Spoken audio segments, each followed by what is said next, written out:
Is surge protection DIY-able, or should you hire a professional? Let's check it out.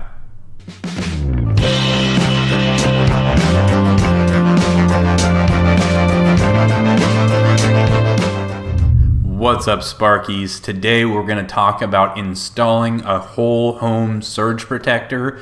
By the end of this video, you're going to know everything you need to know to get these installed properly, working safely, protecting everything in your house, and you'll know if you need to hire a professional to do it right or not. Today we're going to be installing this PSP whole home surge protector. This can serve as a type 1 or a type 2, but in today's installation it is a type 2 surge protector. So let's jump into the install. Alright, so here we've got a 200 amp Eaton BR style panel. This is actually technically a sub panel because there's a main disconnect outside. But we're going to go ahead and install that surge protector in here, and we're going to start by just taking the cover off.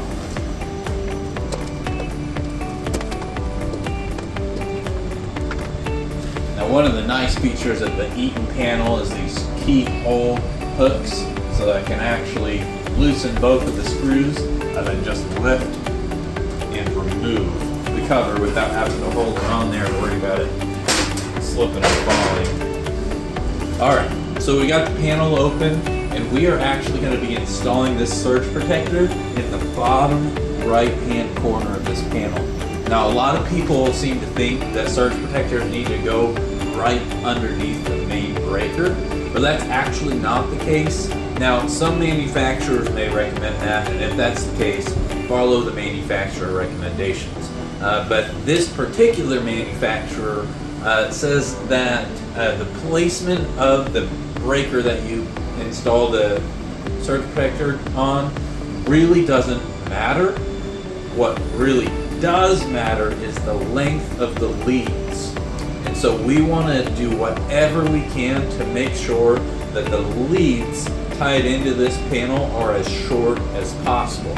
So one of the reasons why we're going to put it in this bottom right hand corner is that there's no knockouts or available space in the panel up here on the side of the panel. Now, we could tap in a hole, but what's going to be a lot easier for us is to use one of these existing knockouts. We'll simply place it in here, put in our 50 amp 2-pole breaker, which is what this particular manufacturer for this particular surge protector recommends, and we'll install it right here.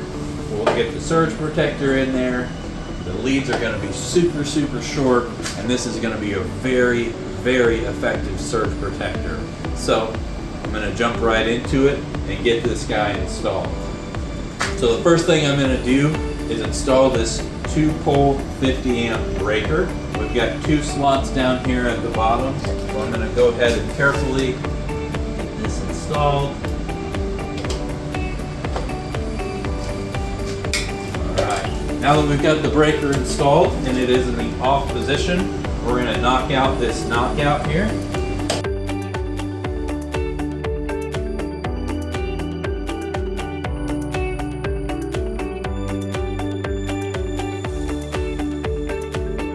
Now, because of where we've placed it, we're going to be able to take these leads here. The 2 black wires are going to be landed onto the breaker. So let's go ahead and do that.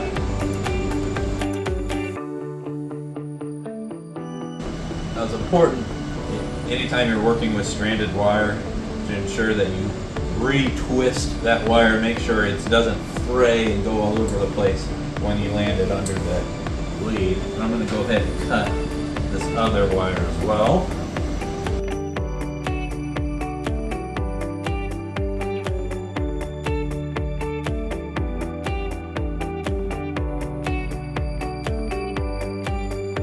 Alright, so we went ahead and got those wires landed. Now, even though we want the wires to be as short as possible, we also don't want them to have any sharp bends or any reason for those connections to come loose over time. So I did just leave a little bit of play in there just to make sure that those wires are going to last for a long time. Then we're going to take these other 2 wires, the neutral and the ground, and we're going to land them. Now, Since this is a sub-panel, the neutrals and the grounds in this panel are actually separated all the way back until the first means a disconnect, which the code requires in certain situations. So we're going to take these wires and get them landed.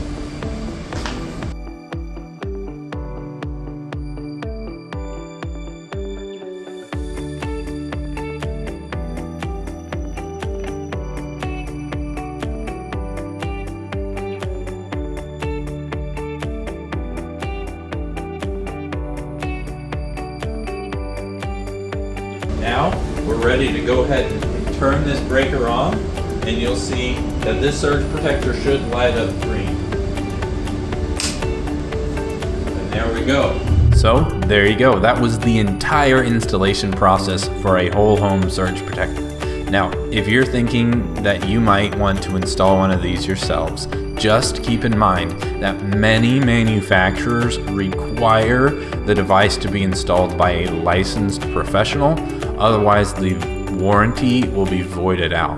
This particular home surge protector that we installed today has a $100,000 lifetime warranty on all equipment in the home if it were ever to be damaged by a power surge. However, if it was not installed by a licensed professional, that warranty would be void. So just make sure before you decide that you're going to install the surge protector yourself that you've read carefully over the warranty information for your surge protector and you know exactly what it says, so that in the event that you need to utilize that warranty, it's going to work for you. Hopefully this video was helpful to you in finding out if you should DIY or hire a professional to install a whole home surge protector in your home. Let me know in the comments below, what brand of surge protector do you have in your electrical panel?